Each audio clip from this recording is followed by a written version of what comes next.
नमः शिवाय, नमः शिवाय, नमः शिवाय। जीवन अलग अलग मोड़ से बहती धारा का नाम है जो हमेशा एक जैसा नहीं रहता और आपको इसे स्वीकार करना सीखना होगा। यहाँ जानिए भगवान शिव की ओर से दिए गए सफलता के सूत्र।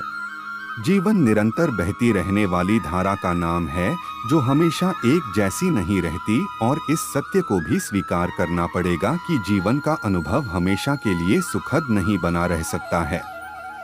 जीवन की यात्रा के साथ आपको समस्याओं और जिंदगी के विभिन्न पहलुओं का एहसास होता है। यह समस्याएं आपके काम में हो सकती हैं, आपके परिवार में हो सकती हैं, दोस्तों के साथ या फिर कुछ और तरीके से। यह समस्याएं तभी पीछा छोड़ सकती हैं जब आप उनका सीधे सीधे डटकर सामना करो और उनसे भागना बंद कर दो। यहाँ तक कि भगवान शिव भी यही कहते हैं। उनकी ओर से दी गई शिक्षा और सूत्रों से आपको जीवन में अपने लक्ष्य पाने में मदद मिलेगी। आइए एक नजर डालते हैं भगवान शिव की ओर से दिए गए सफलता के सूत्रों पर, जिनके बारे में उन्होंने माता पार्वती से बात की थी।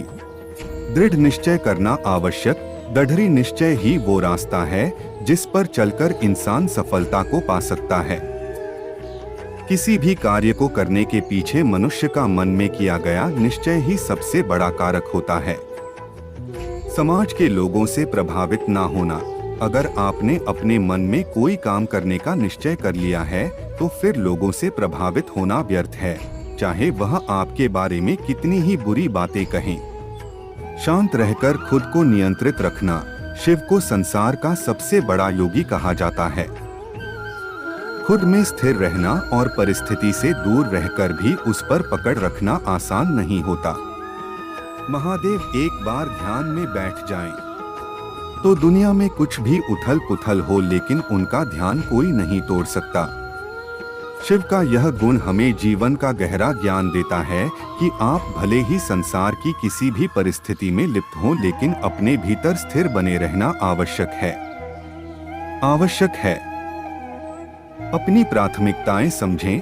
भगवान शिव के जीवन को देखकर लगता है उन्हें हमेशा अपनी प्राथमिकताओं का भान रहा। उन्होंने अपनी पत्नी पार्वती से प्रेम और सम्मान को सबसे ऊपर रखने के साथ अपने मित्र और भक्तों को भी उचित स्थान दिया और साथ ही इन सब से अलग अपने ध्यान में भी लीन रहे।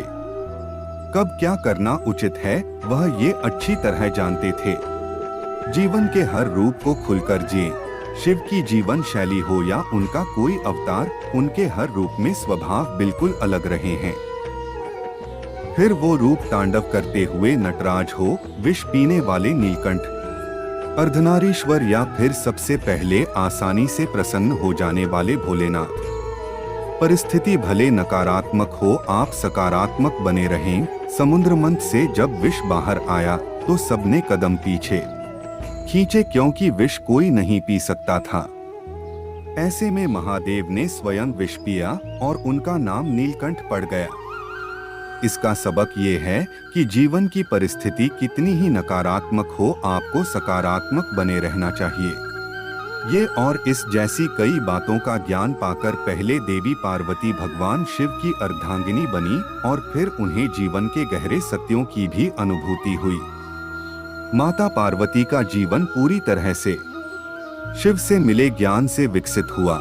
कभी शिव सूत्र के साथ मिले उपदेश के रूप में तो कभी महादेव के जीवन चरित्र को देखकर। आप भी इनका अपने जीवन में सदुपयोग कर सकते हैं।